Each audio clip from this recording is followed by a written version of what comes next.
శ్రీమాత్రే నమః. శ్రీ లలితా సహస్రనామంలో 100వ శ్లోకము. అనాహతాబ్జ నిలయా శ్యామా భావదనత్వయా దంష్ట్రోజ్వలాక్షమాలాదిధరా రుధిర సంస్థితా. ఇది శ్లోకము. ఈ శ్లోకంలో మొత్తము 6 నామాలు వస్తున్నాయి. అనాహతాబ్జ నిలయా శ్యామాభా వదనద్వయా దంష్ట్రోజ్వల అక్షమాలాదిధర రుధిర సంస్థిత. ఇక్కడ చాలామంది దంష్ట్రోజ్వల అక్షమాలాదిధర అని చదువుతారు. అంటే ఎలా చదువుతారంటే అనాహతాబ్జ నిలయా శ్యామా భావదనత్వయా దంష్ట్రోజ్వల అక్షమాలాదిధర రుధిర సంస్థిత అని చదువుతారు. కానీ దంష్ట్రోజ్వల పక్కన ఎస్ ఆకారంలో ఉన్న గుర్తు ఉంది. దాన్ని అకార ప్రశ్లేష అంటారు. అంటే ఆ ఒక ఎస్ ఆకారం ఉంటే దాన్ని ఆ అని, 2 ఎస్సులుంటే ఆ అని అంటారు.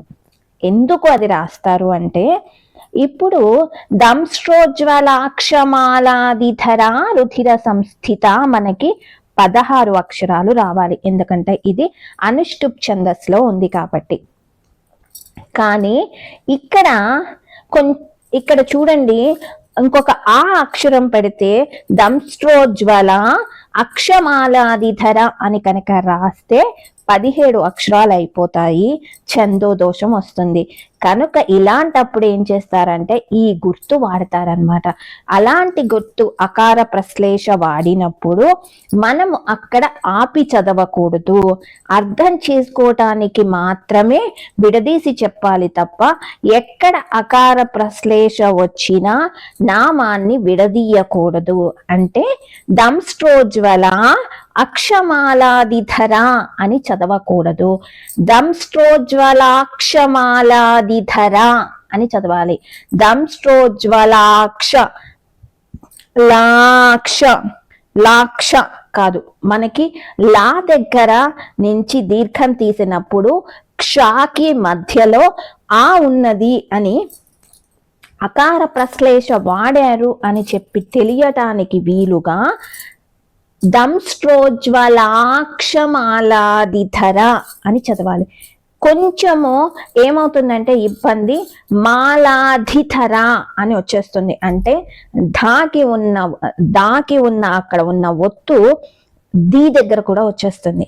కనుక చాలా మంది చేసే పొరపాటు ఏమవుతుంది, మాలాధిధర అయిపోతుంది. కానీ ఇక్కడ మనం చాలా కాన్షియస్ గా దంష్ట్రోజ్వలాక్షమాలాదిధర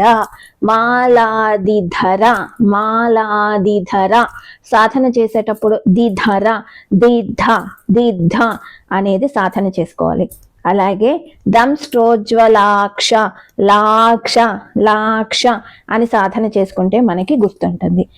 కనుక ఈ చిన్న చిన్న విషయాలు గుర్తుపెట్టుకుంటే మనం ఎటువంటి దోషాలు లేకుండా చదువుకోవడానికి వీలుగా ఉంటుంది.